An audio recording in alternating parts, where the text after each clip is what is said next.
I'm Amelia Fritz, 34, and I've spent over a decade supporting Marine families through deployments, fundraisers, and long nights when loved ones didn't come home. For years, I was the reliable one, showing up quietly, never asking for recognition.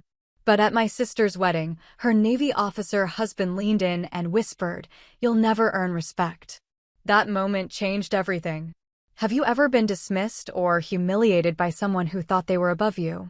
If so, share your story in the comments. You're not alone. Before I dive into what happened, let me know where you're tuning in from.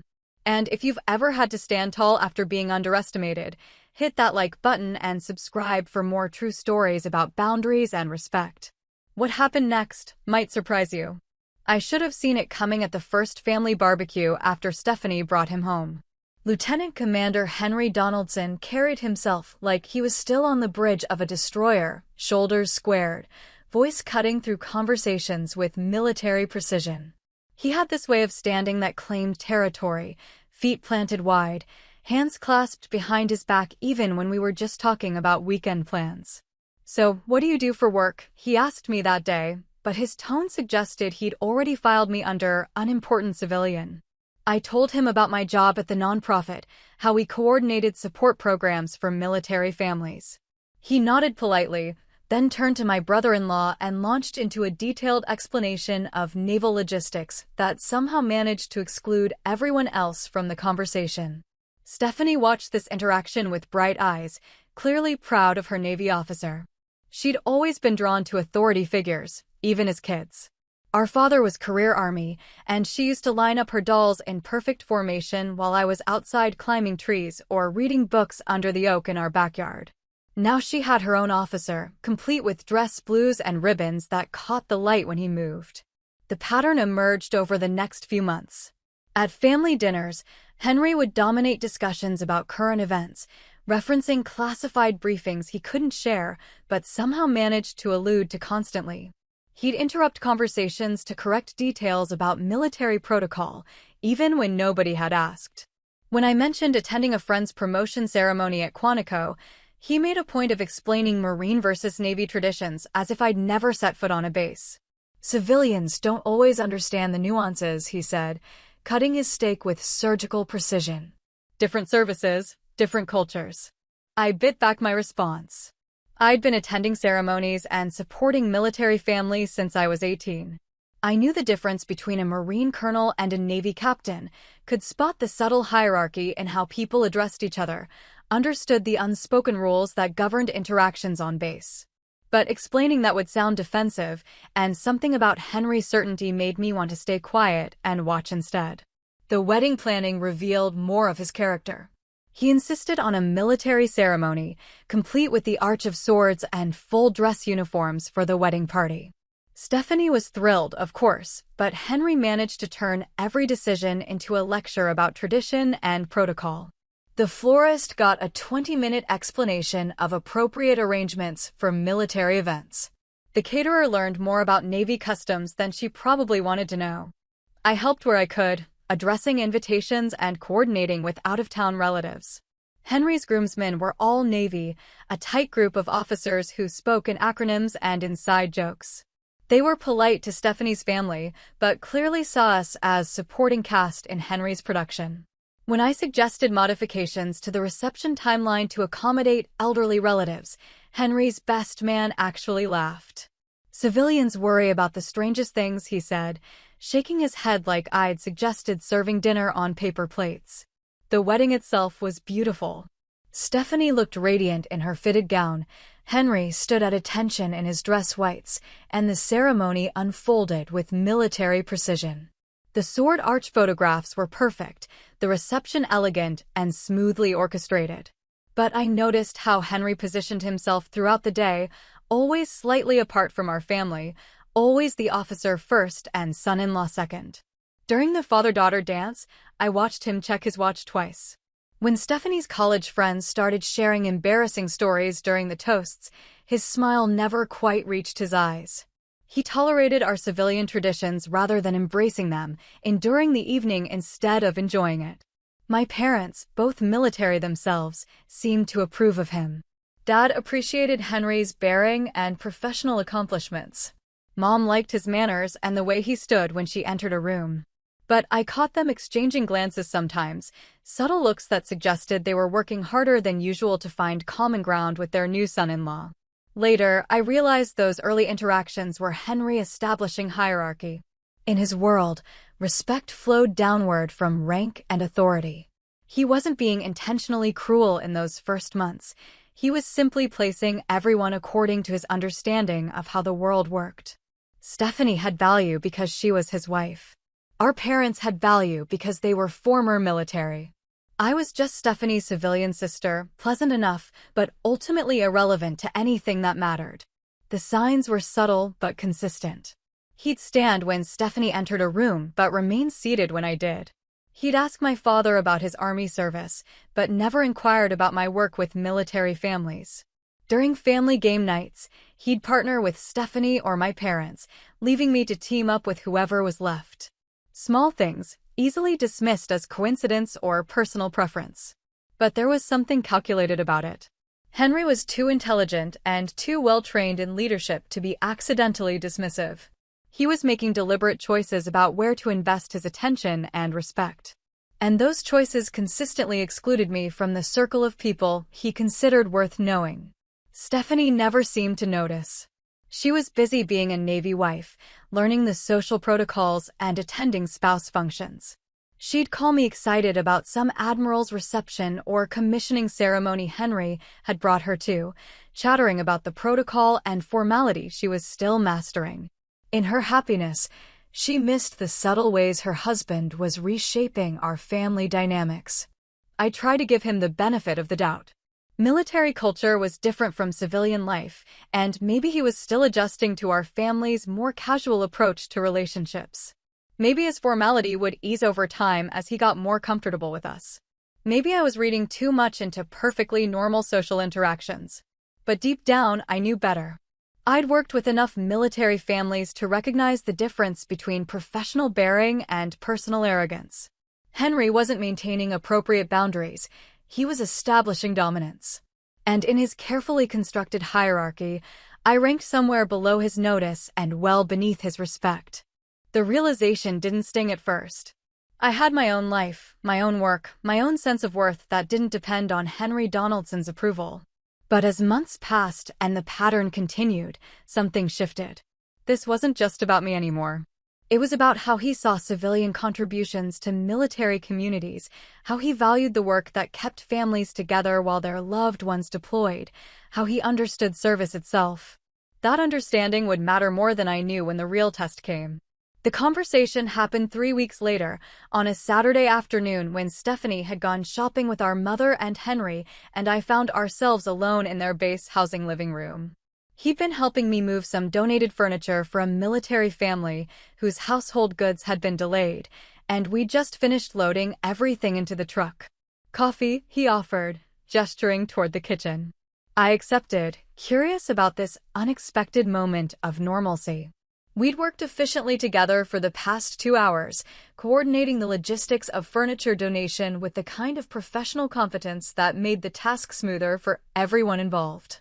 Henry had been genuinely helpful, not performatively so, and his interactions with the receiving family had been appropriately warm rather than calculated. He prepared the coffee with military precision, measuring grounds and water with careful attention to detail. We sat at their dining table, the same table where he'd hosted those carefully orchestrated dinner parties designed to showcase his growing connections with the Marine community. "I owe you an apology," he said without preamble. The directness surprised me. For months, Henry had been managing our relationship through careful courtesy and diplomatic positioning. I'd assumed he would continue that approach indefinitely, maintaining professional politeness while avoiding any substantive acknowledgement of what had happened between us. At the wedding reception, he continued, "What I said was wrong. Not just inappropriate, but factually incorrect." I waited, letting him work through whatever he needed to say without rushing him toward conclusions he might not be ready to reach. "I made assumptions about your work, about what civilian support means to military communities, about how respect gets earned." He paused, rotating his coffee mug in his hands. I was thinking like someone who'd never actually seen how these communities function. It wasn't a complete apology yet, but it was more honest than anything he'd said to me since the ceremony. I could see him struggling with concepts that challenged his understanding of military hierarchy and institutional value. The Marine who asked you to watch his family, Henry said. That wasn't about volunteer work or community service. That was about trust built over years of proving yourself when it mattered most. Yes, I said simply. I couldn't see that because I was focused on rank and uniform instead of relationships and reliability. He met my eyes directly for the first time in months. I thought respect in military communities flowed down from authority. I didn't understand that it also flows up from service. The admission was significant because it acknowledged that his worldview had been fundamentally incomplete rather than just poorly applied. He wasn't saying he'd misjudged my specific situation. He was saying he'd misunderstood how military communities actually operate. The ceremony, he continued, when those Marines saluted you, that wasn't about political correctness or making civilians feel included. That was about recognizing earned respect. The Marines don't do anything for show, I agreed. That salute meant they considered my service worthy of their highest honor. Henry nodded slowly. I've been thinking about that for months. Trying to understand how I missed something so fundamental about the community I thought I understood. We sat in comfortable silence for a few minutes, drinking coffee and processing the conversation. Outside, the sounds of base life continued. Children playing, families going about their weekend routines, the distant sound of training exercises. The normal rhythm of military community that we'd both become part of in different ways. I want you to know, Henry said finally, that watching you work these past months has taught me things about leadership that I didn't learn in officer training. The way you coordinate support without commanding it, how you build loyalty through consistency rather than authority, those are skills I'm still developing. It was a generous admission from someone whose professional identity was built on leadership competence. But more than that, it suggested he was beginning to understand that effective military communities require different kinds of leadership working in coordination rather than competition. Stephanie talks about you all the time, he added. How proud she is of what you do, how grateful military families are for your support. I realize now that I was hearing those stories through filters that prevented me from understanding what they really meant. Stephanie's proud of you too, I told him. She loves being part of the military community, loves the purpose and structure it gives her life. I know.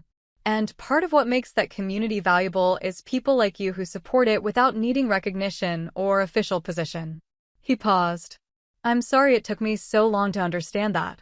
The apology was complete now, addressing not just his specific comments at the wedding, but the underlying assumptions that had motivated them. More importantly, it demonstrated genuine learning rather than strategic positioning. Henry had examined his own misconceptions and found them wanting. Thank you, I said. That means a lot. I'd like to start over, he said. Not just with appropriate courtesy, but with actual respect for what you bring to this community. I'd like that too. We finished our coffee and cleaned up the kitchen together, two people who'd found a way past a fundamental misunderstanding towards something approaching genuine respect. When Stephanie and Mom returned from shopping, they found us discussing logistics for the next deployment support initiative, planning coordination between Navy and Marine family services. The conversation was practical, focused, and completely natural.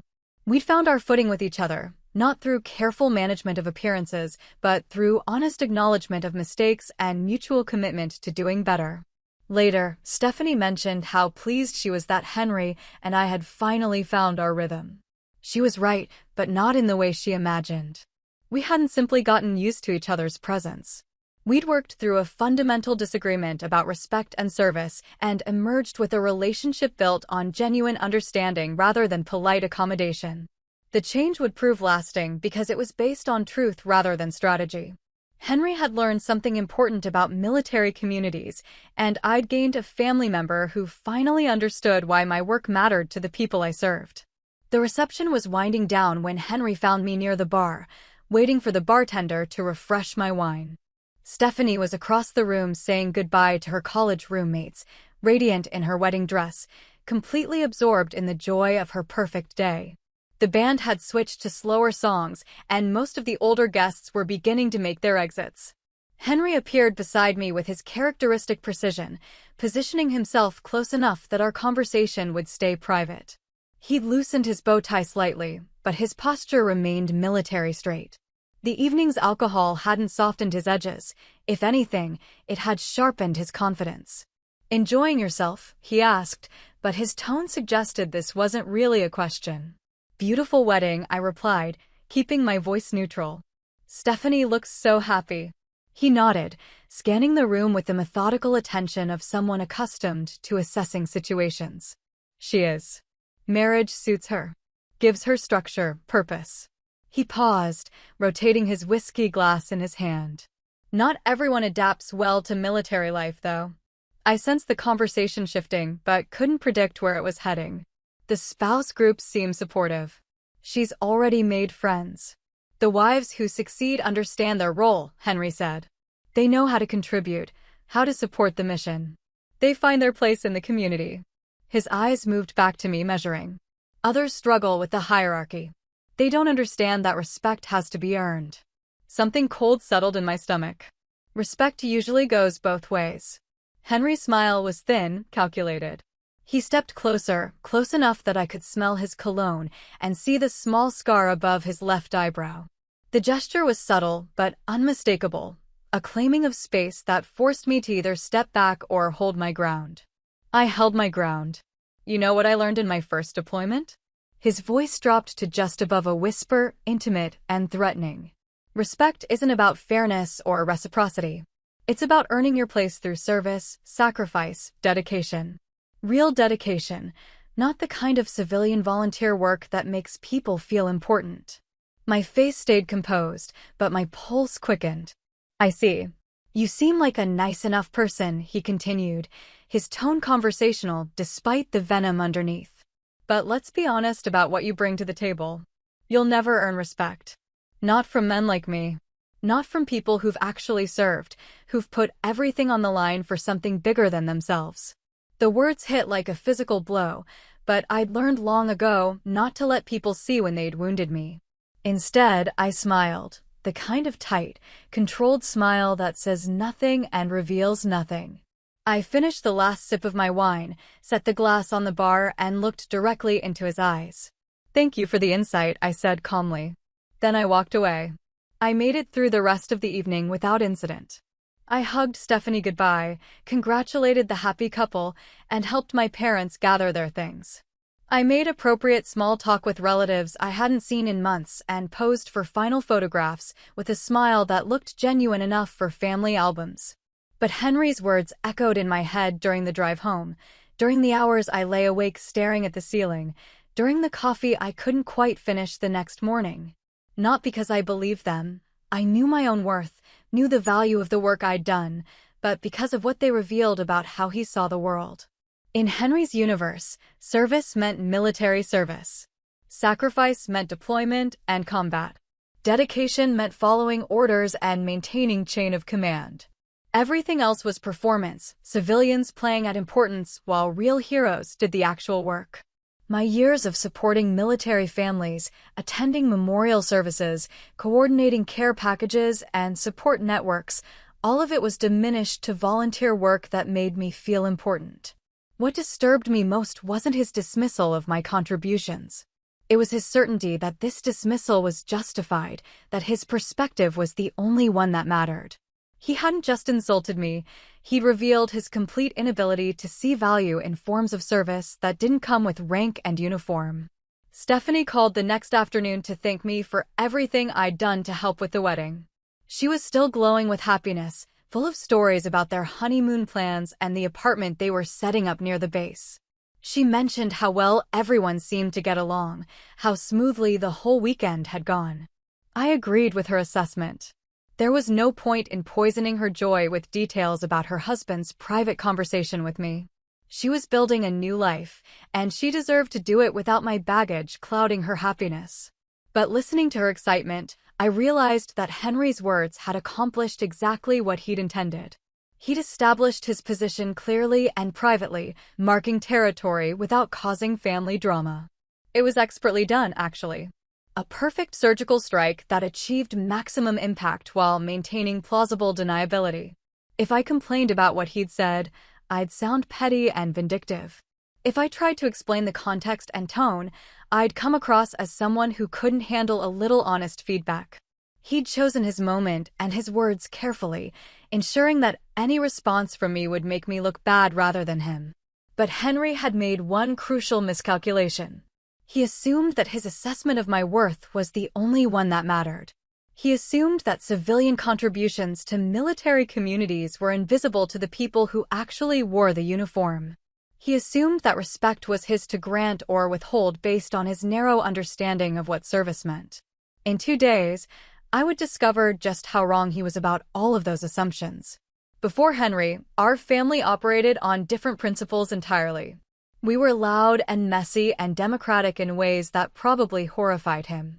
Sunday dinners involved everyone talking at once, interrupting with stories, arguing about politics and movies, and whether Mom's lasagna was better this year than last year. Nobody stood at attention when someone entered the room, and respect was something you earned through consistency and kindness rather than rank and ribbons. I was the dependable one in this chaos. The sister who remembered birthdays and anniversary dates, who showed up when people needed help moving or when someone was in the hospital. When Stephanie went through her dramatic breakup with her college boyfriend, I was the one who drove 3 hours to bring ice cream and tissues.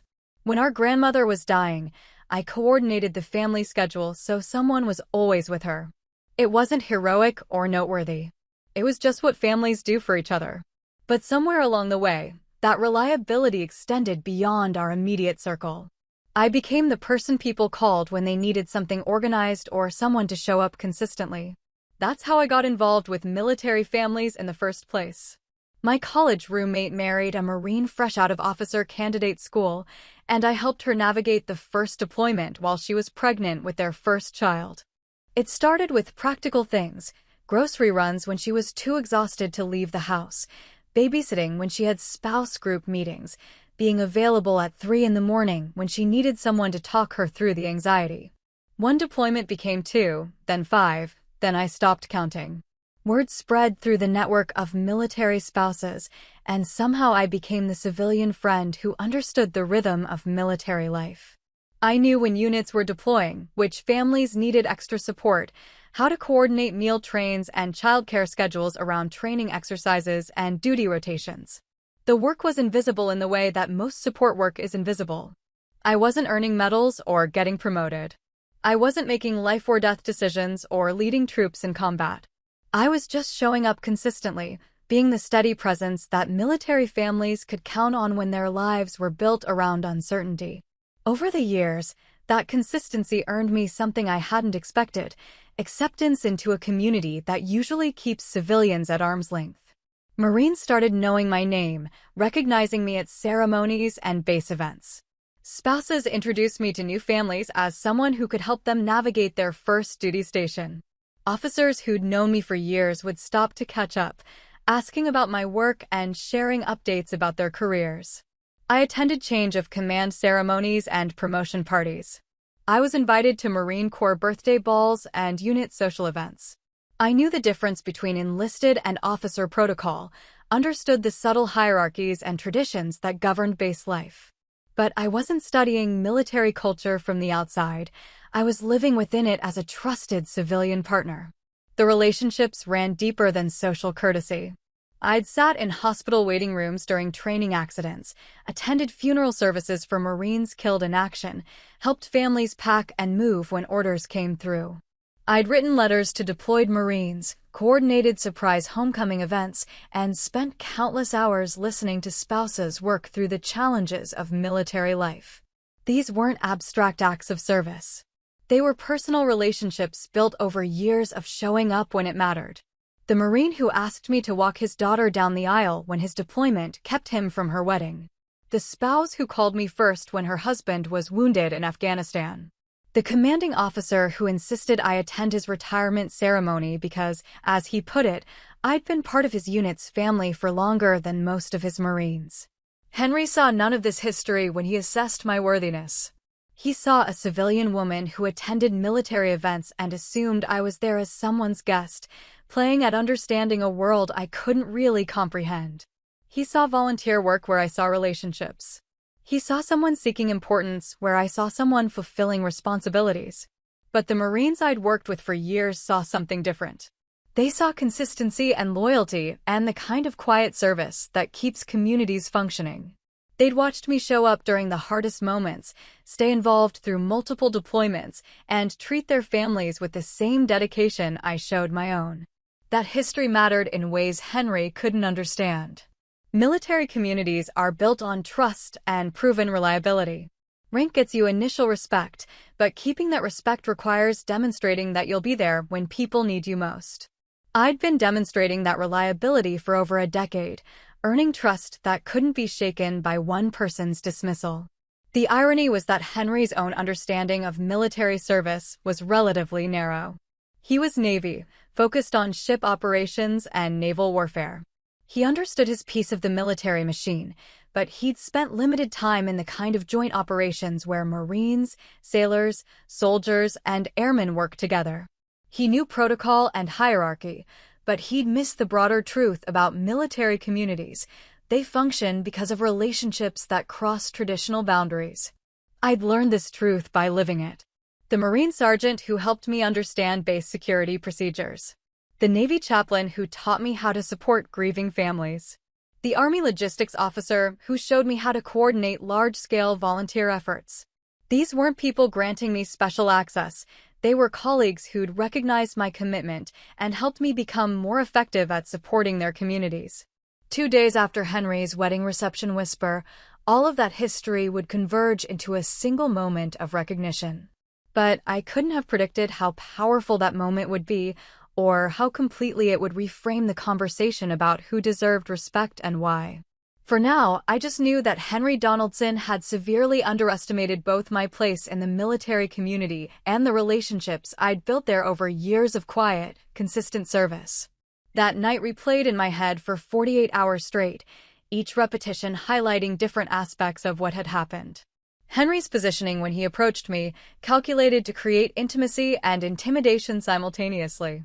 The way he timed the conversation for maximum impact, waiting until Stephanie was distracted and the evening was winding down. His choice of words, precisely calibrated to wound while maintaining plausible deniability. You'll never earn respect. Not from men like me. The phrase haunted me because of its specificity. Not, you haven't earned respect, or you might not earn respect, but you'll never earn respect. The finality was absolute, the judgment complete. In Henry's worldview, there was no path forward for someone like me, no possibility of proving worth or demonstrating value. The verdict was permanent and non-negotiable. But what disturbed me most wasn't the personal attack. It was what the words revealed about his understanding of service itself. Henry had reduced the entire concept of military support to those who wore the uniform and those who didn't. Everyone else, spouses, families, civilian support networks, community volunteers, existed in a secondary category, valuable perhaps, but never worthy of true respect. This dismissal wasn't just about me. It was about every military spouse who'd held families together during deployments. Every parent who'd supported their child through multiple moves and school changes. Every civilian contractor who'd worked alongside uniformed personnel in dangerous conditions. Every community member who'd provided support services that kept military families functioning. Henry's worldview erased all of these contributions, reducing them to civilian volunteer work that makes people feel important. He couldn't see past the uniform to recognize the broader network of service that makes military communities possible. In his hierarchy, respect flowed only to those who'd taken an oath and worn government-issued clothing. I spent those 2 days thinking about the Marines I'd known who understood service differently. Gunnery Sergeant Rodriguez, who'd told me that the strongest Marines were those who understood they were part of something bigger than themselves. Colonel Washington, who'd insisted that military effectiveness depended on civilian support networks. Master Sergeant Chin, who'd explained that real leadership meant recognizing contributions from unexpected sources. These Marines had taught me that service wasn't about rank or uniform, it was about showing up consistently when people needed you most. They'd seen my work with military families not as civilian volunteering, but as essential mission support. They understood that deployment success depended partly on knowing that families back home were cared for by people they could trust. Henry's dismissal revealed his fundamental misunderstanding of how military communities actually function. He saw hierarchy where others saw collaboration. He saw exclusive membership where others saw extended family. He saw his position at the top of a rigid structure where others saw themselves as part of a complex network of mutual support. The realization that emerged from those 48 hours of reflection was simple but profound. Henry's assessment of my worth was irrelevant because he'd completely misunderstood the community he claimed to represent. His respect wasn't mine to earn because he didn't understand what respect meant in the context of military service. But understanding this intellectually didn't diminish the sting of his words or the anger that built each time I remembered his smug certainty. He'd spoken to me like I was a child pretending to understand adult conversations. He'd dismissed years of relationships and service with casual contempt. He'd made assumptions about my motivations and contributions without bothering to learn anything about my actual history. The anger was productive, though. It clarified my thinking and strengthened my resolve. I wouldn't defend myself to Henry because defense implied that his judgment mattered. I wouldn't try to educate him about my contributions because teaching required a willing student. I wouldn't shrink away from future family gatherings because his comfort wasn't my responsibility. Instead, I would do exactly what I'd always done: show up consistently, maintain my relationships, and continue the work that had earned me a place in the military community long before Henry Donaldson arrived on the scene. His respect was neither necessary for my effectiveness nor required for my sense of worth. The decision felt liberating. For years, I'd occasionally wondered if I was overstepping boundaries or presuming too much familiarity with military protocols. Henry's attack had forced me to examine those relationships honestly, and what I found was a network of genuine friendships and professional partnerships built on mutual respect and shared commitment. I didn't need Henry's validation because I already had something more valuable: the trust of people who understood military service from the inside. They'd seen my work over years and decided it was worth supporting. They'd included me in their community because they recognized my contributions as meaningful and necessary. 2 days after the wedding reception, I would discover just how deep that recognition ran and how publicly the Marine Corps was willing to demonstrate it. But even without knowing what was coming, I felt a quiet confidence that Henry's assessment of my worthiness would prove spectacularly wrong. His whispered dismissal had been meant to diminish me. Instead, it had reminded me of exactly who I was and what I'd spent years building with people who actually mattered. The decision crystallized while I was drinking coffee at 6 in the morning, staring out my kitchen window at the rain. I wouldn't defend myself to Henry because defense implied his judgment carried weight. I wouldn't avoid family gatherings because his comfort wasn't my responsibility. And I certainly wouldn't shrink away from the military community where I'd built genuine relationships over more than a decade. Instead, I would do exactly what had earned me respect in the first place: show up consistently and let my actions speak for themselves. The opportunity came sooner than expected. Colonel Martinez called that Tuesday morning about the ceremony scheduled for Thursday. The 2nd Battalion was conducting a change of command, transitioning leadership before their upcoming deployment. As the longtime coordinator for Family Support Services, I'd been invited to attend and help facilitate the reception afterward. "We'll need help with logistics," Colonel Martinez explained. "Protocol coordination, guest management, the usual. Can you be there by 0800? I could have declined. The smart move might have been to step back for a while, let Henry's words fade into memory, avoid any situation that might create family tension. But stepping back would validate his dismissal. It would suggest that his assessment had merit, that I was indeed overreaching my place in the military community. "I'll be there," I told Colonel Martinez. "Outstanding. Oh, and bring your usual team. We're expecting significant attendance." My usual team consisted of 6 civilians who'd worked with me on various support initiatives over the years. We'd coordinated everything from deployment send-offs to memorial services, becoming a reliable resource for event management on base. The Marines trusted us to handle details while they focused on ceremony and protocol. I called the team members Wednesday evening, confirming their availability and outlining responsibilities. Stephanie called while I was reviewing the checklist, bubbling with excitement about her honeymoon plans. "Henry's been so relaxed since the wedding," she said. "I think having everything official has really settled him. He's even talking about hosting family dinners once we get established in base housing." I made appropriate responses, letting her share her happiness without clouding it with my own complications. But I couldn't help noting the irony. Henry felt settled and official now, secure in his position and ready to play host to our family. He'd claimed his territory and established his hierarchy, confident that everyone understood their place. Thursday morning was crisp and clear, perfect weather for an outdoor ceremony. I arrived at 0730, meeting my team at the main gate. We'd worked together long enough that coordination was almost automatic. Jennifer handled parking and guest reception.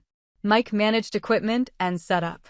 Stephanie T. coordinated with the catering staff. The others took care of security liaison and protocol details. By 0800, we had the logistics running smoothly. Guest registration was efficient, the sound system was tested and functional, and the reception area was properly arranged. Colonel Martinez found me near the ceremony site, reviewing the timeline one final time. "Everything looks perfect," he said. "The Marines appreciate what you do for these events. Having civilians who understand military protocol makes everything smoother." I nodded my thanks, but my attention was caught by movement near the guest seating area.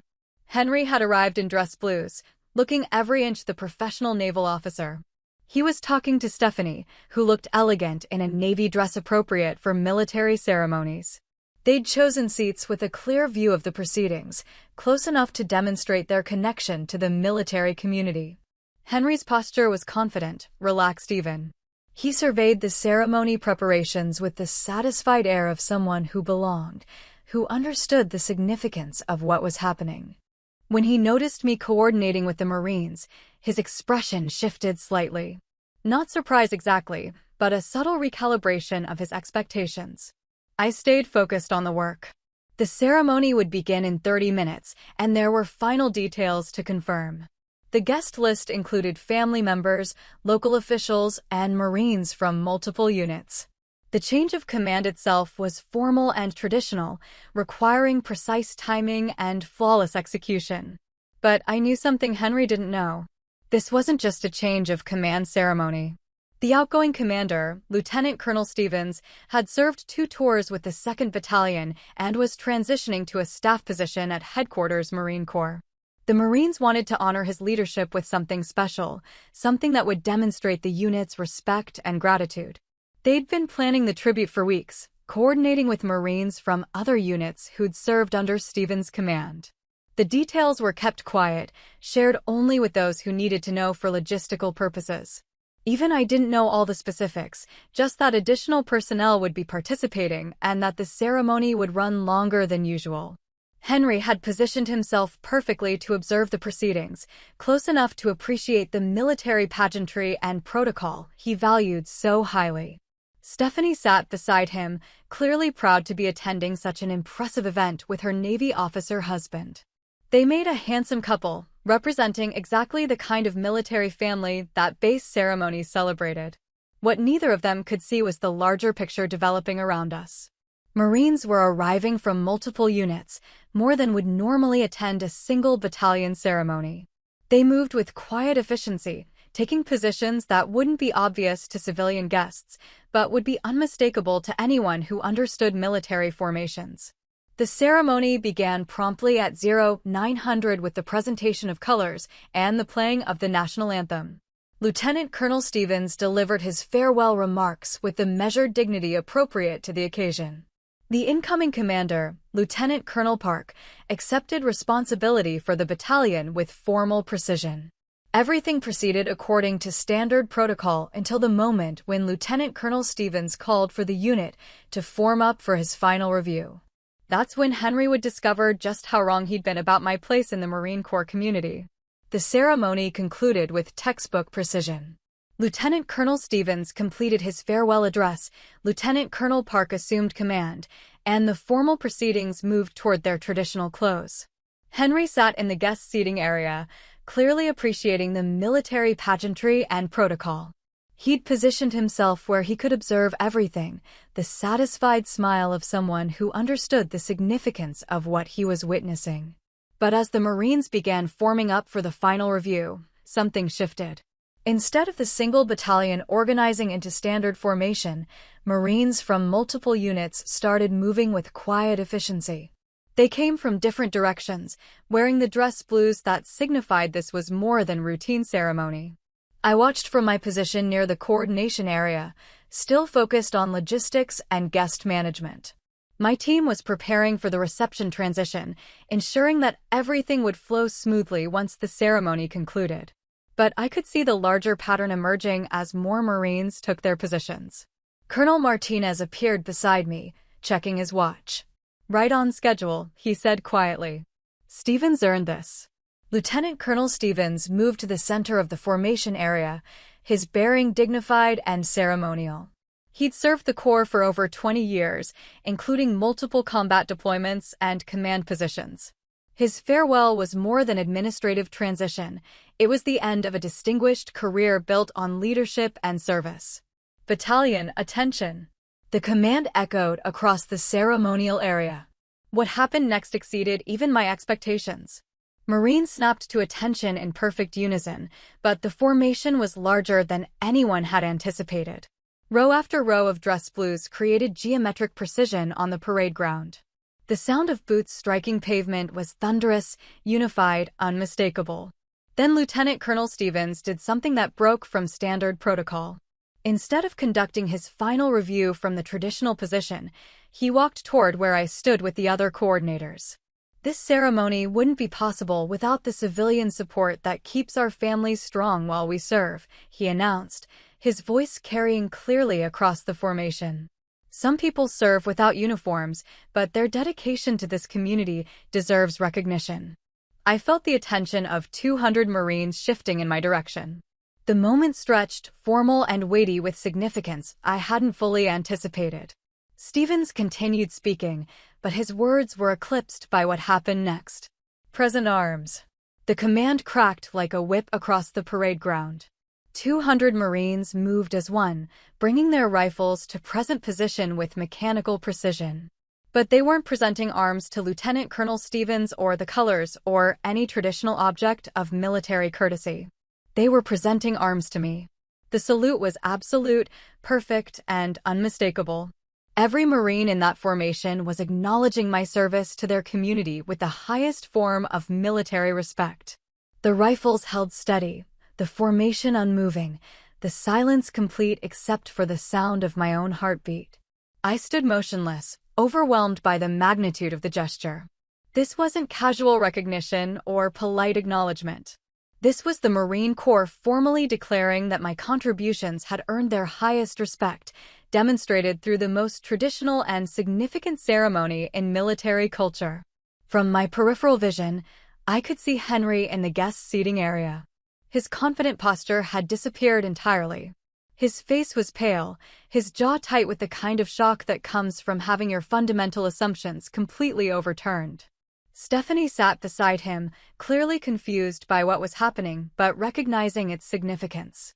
The salute held for what felt like hours but was probably only seconds. Then Lieutenant Colonel Stevens called "Order arms," and the rifles came down in perfect unison. The formation remained at attention, 200 Marines standing in tribute to civilian service that most people never see or acknowledge. "Thank you," Stevens said simply. Then he returned to his position and completed the ceremony according to standard protocol. But the damage to Henry's worldview was complete and irreversible.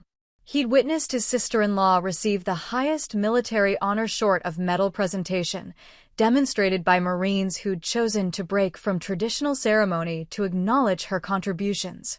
Every assumption he'd made about civilian worthiness and military respect had been publicly contradicted by the very people he claimed to represent. The reception afterward passed in a blur of congratulations and conversations. Marines who'd known me for years shared stories of deployments and family support. Officers who'd worked with me on various initiatives expressed gratitude for coordination and assistance that had made their jobs easier. The civilian coordinators on my team were included in these conversations, recognized as essential partners rather than helpful outsiders. Henry avoided me completely during the reception.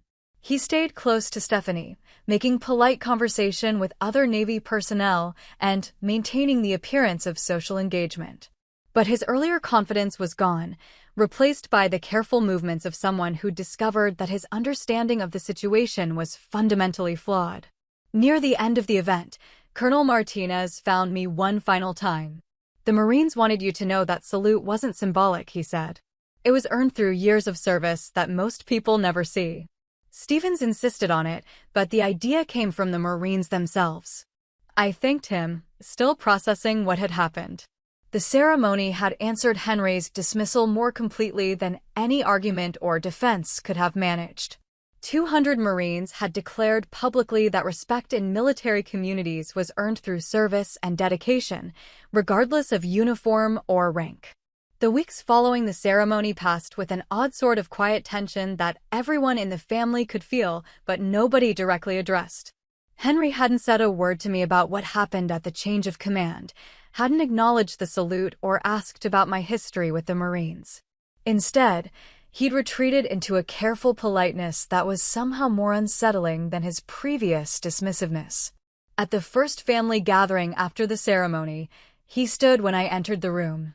The gesture was subtle, automatic, the kind of respectful response he'd offer to any woman entering a room, but I'd never seen him do it before when it was just me. Stephanie noticed, glancing between us with mild confusion, but didn't comment. During dinner, when I mentioned coordinating an upcoming fundraiser for wounded warriors, Henry listened without interruption. No corrections about military protocol, no explanations of how these things really worked, no subtle suggestions that I might be overstepping civilian boundaries. Just quiet attention and appropriate nods at appropriate moments. The change would have been welcome if it had felt genuine. Instead, it carried the careful calculation of someone who'd been forced to recalibrate his strategy. Henry wasn't acknowledging that he'd been wrong about my place in the military community. He was simply adjusting his behavior to account for information he hadn't previously possessed. Stephanie seemed pleased with what she interpreted as her husband and sister finally finding their rhythm with each other. She'd been worried about family dynamics, though she'd never said so directly. Now she relaxed into conversations that included both of us, planning holiday gatherings and talking about future family events with the assumption that everyone was getting along. But I could see Henry's discomfort in the spaces between his careful courtesy. When other family members talked about my work with military families, he'd find reasons to step away from the conversation. When someone mentioned the ceremony at the base, he'd change the subject with the smooth deflection of someone trained in diplomatic maneuvering. He was present but not engaged, polite but not warm, correct but not comfortable. The avoidance extended beyond family gatherings. Stephanie mentioned that Henry had started declining social events where he might encounter Marines from the local base. He developed scheduling conflicts that prevented attendance at military social functions, citing work obligations and professional commitments that kept him busy on evenings when he might run into people who'd witnessed the ceremony. "He's been so focused on his career lately," Stephanie explained during one of our phone conversations. "The promotion boards are coming up, and he wants to make sure his record is perfect. Sometimes I think he forgets there's life outside the Navy." I made sympathetic sounds, but I suspected Henry's sudden career focus had less to do with promotion boards and more to do with avoiding situations where his assessment of civilian worthiness might be publicly contradicted again.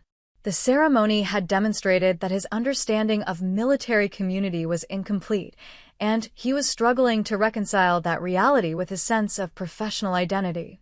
The irony was that his avoidance was making things worse rather than better.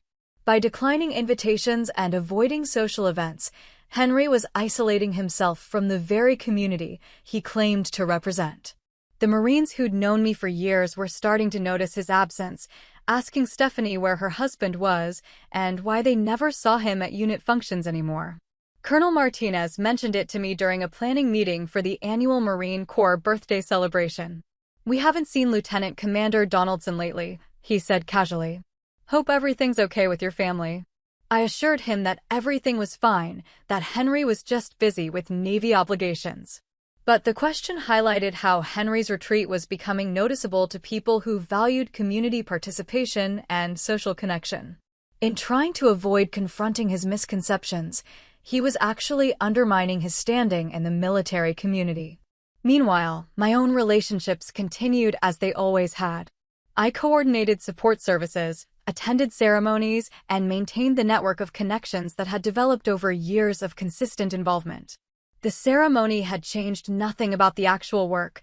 It had simply made visible the respect that had been building quietly for more than a decade. But Henry's reaction had changed the family dynamic in ways that were becoming increasingly difficult to ignore. Stephanie was starting to ask more pointed questions about why her husband seemed uncomfortable around her family, why he'd become so focused on work that he rarely engaged in conversations about anything else. She couldn't directly address what she sensed, but didn't understand. The situation reached a turning point during our parents' anniversary celebration. Dad had reserved a private dining room at the country club, and the whole family was expected to attend. Henry couldn't decline without seeming deliberately antisocial, but his discomfort was obvious from the moment he and Stephanie arrived. He positioned himself carefully throughout the evening, choosing seats that allowed him to participate in general conversation without being drawn into specific discussions about my work or military community involvement. When Dad proposed a toast celebrating family support during his own military career, Henry raised his glass appropriately, but avoided making eye contact with me. The moment that crystallized everything came during dessert, when Mom started telling stories about military wives during Dad's Vietnam deployment. She talked about the networks of support that kept families functioning during that difficult time, the civilian volunteers who coordinated everything from childcare to emergency assistance. "Women like that don't get recognition," Mom said, looking around the table with the authority of someone who'd lived through multiple deployments. "But they keep everything together while the men are gone." The military couldn't function without that kind of civilian support. It was an innocent comment, not directed at anyone specifically, but Henry's reaction was immediate and telling. He excused himself to take a phone call, leaving the table for nearly 15 minutes while the rest of us continued sharing stories and family memories. When he returned, his professional composure was back in place, but something had shifted. The careful politeness was strained now, requiring visible effort to maintain. Stephanie noticed too, glancing at her husband with growing concern about behavior she couldn't explain. After dinner, as we were saying goodbyes in the parking lot, Henry finally acknowledged the elephant that had been following us around for weeks. He waited until Stephanie was distracted, talking to Mom about upcoming holiday plans, then approached me with the same calculated positioning he'd used at the wedding reception. "I think we need to clear the air," he said quietly. I waited, curious to see how he would address what had happened without admitting he'd been wrong about anything fundamental. "That ceremony was impressive," he continued. "I can see that you've built relationships I wasn't aware of." It wasn't an apology exactly. More like a tactical acknowledgement that his intelligence had been incomplete. He wasn't conceding that civilian service deserved respect. He was simply noting that my particular situation was more complex than he'd initially assessed. "The Marines have been good to work with over the years," I replied neutrally. "I'm sure they have." He paused, choosing his words carefully. "I hope you understand that my comment at the wedding wasn't personal. It's just that military culture can be particular about boundaries." Again, not an apology but a reframing that suggested his dismissal had been about appropriate protocol rather than personal judgment.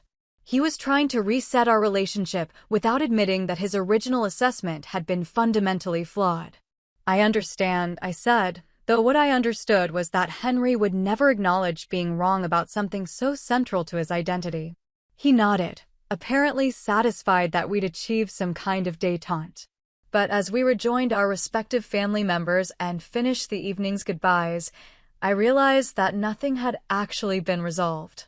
Henry had simply found a face-saving way to explain why he needed to treat me differently going forward. The careful distance would continue, but now it would be framed as appropriate respect for boundaries rather than dismissal of civilian contributions. He could maintain his worldview while adjusting his behavior, avoiding future public contradictions without actually examining his assumptions. It was a skillful piece of diplomatic maneuvering, exactly what I would have expected from a professional military officer. But it also confirmed that the fundamental divide between us hadn't been bridged, just better managed. 6 months later, the new equilibrium had settled into something that looked like normalcy but felt like a carefully choreographed performance. Henry's behavior toward me remained scrupulously correct.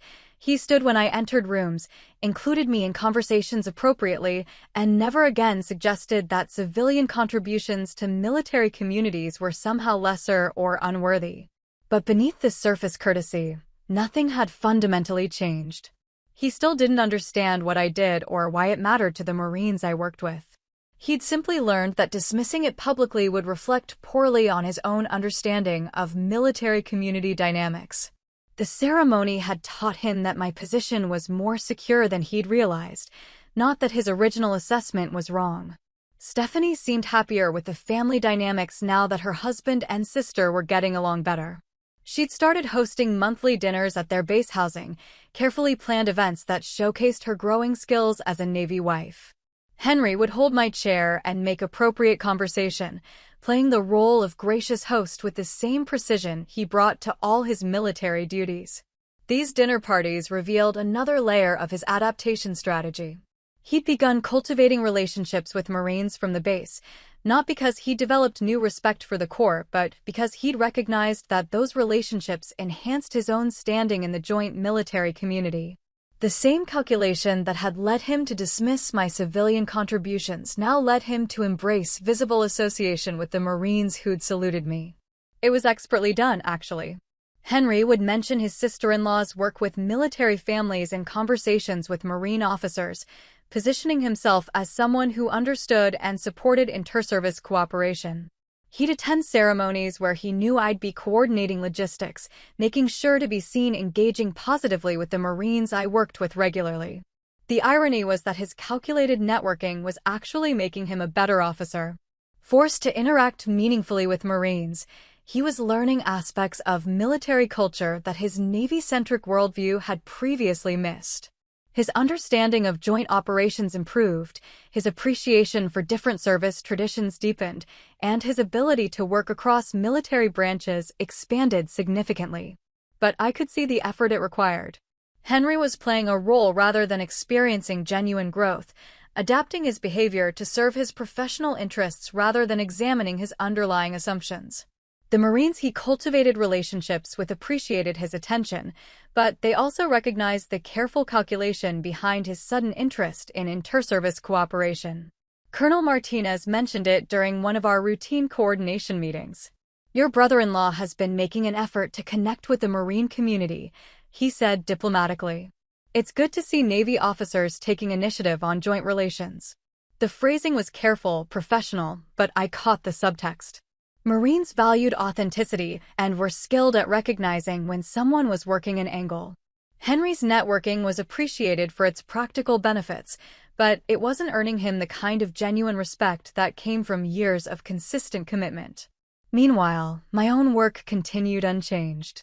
The relationships I'd built over more than a decade didn't require maintenance or calculation. They were based on mutual trust and shared commitment to supporting military families. When Marines deployed, their spouses knew they could count on me. When families faced emergencies, they called because they knew I'd show up consistently. The contrast between Henry's careful cultivation and my established integration became more apparent over time. At social events, Marines would seek me out for conversations about ongoing projects and family updates. They'd approach Henry politely, but didn't include him in the deeper discussions about community challenges and support needs. This dynamic created subtle tensions that Stephanie couldn't quite identify, but definitely sensed. She'd noticed that conversations shifted when Henry joined groups where I was already talking with Marines. She'd see how differently people interacted with each of us, even though both interactions appeared positive on the surface.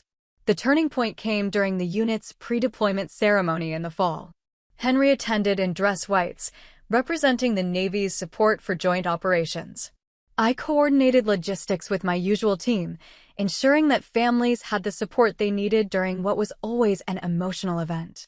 During the reception afterward, Lieutenant Colonel Park approached Henry and me while we were standing together near the refreshment table. "Commander Donaldson," he said formally, "I wanted to thank you for the Navy's support during our preparation phase. The inter-service cooperation has been outstanding." Henry accepted the thanks gracefully, responding with appropriate remarks about joint operations and mutual support. Then Park turned to me with a completely different tone. "And we couldn't do any of this without you," he said simply. "The families know you'll be here while we're gone. That peace of mind is worth more than you know." The difference in tone was subtle but unmistakable. Park's thanks to Henry were professionally appropriate, recognizing his institutional role and official position. His comments to me were personally meaningful, acknowledging relationships built over years of shared experience. Henry heard the difference too. His response was perfectly correct. He thanked Park for including him in the recognition and made appropriate comments about civilian contributions to military readiness. But I could see him processing the interaction, trying to understand why his calculated networking hadn't earned him the same kind of personal appreciation. Later that evening, as families were saying their final goodbyes before the deployment, Henry witnessed something that completed his education about respect in military communities. A young Marine approached me hesitantly, clearly struggling with emotion as the reality of leaving his family hit him fully. "Will you make sure they're okay while I'm gone?" he asked quietly. "My wife, the kids, this is our first deployment." "Of course," I told him. "I'll check in regularly, and I'm always available if they need anything." The relief on his face was immediate and profound. He wasn't asking for generic support services or official assistance programs. He was asking me personally to watch over the people he loved most, trusting me with the responsibility that mattered more than anything else in his world. Henry watched this interaction with something approaching comprehension. For the first time, he seemed to understand that respect in military communities wasn't about rank or networking or professional positioning. It was about trust earned through years of proving that you'd be there when people needed you most. That moment of understanding would prove to be the foundation for the only genuine conversation we'd ever have about what had happened between us. And that's how 200 Marines showed me that respect isn't granted by rank, it's earned through consistency and service. Have you ever had someone underestimate you, only for life to prove them wrong? How did you handle it? Drop your story in the comments. I'd love to hear it. And if this resonated with you, don't forget to like, subscribe, and share this with someone who needs the reminder that their worth can't be defined by anyone else.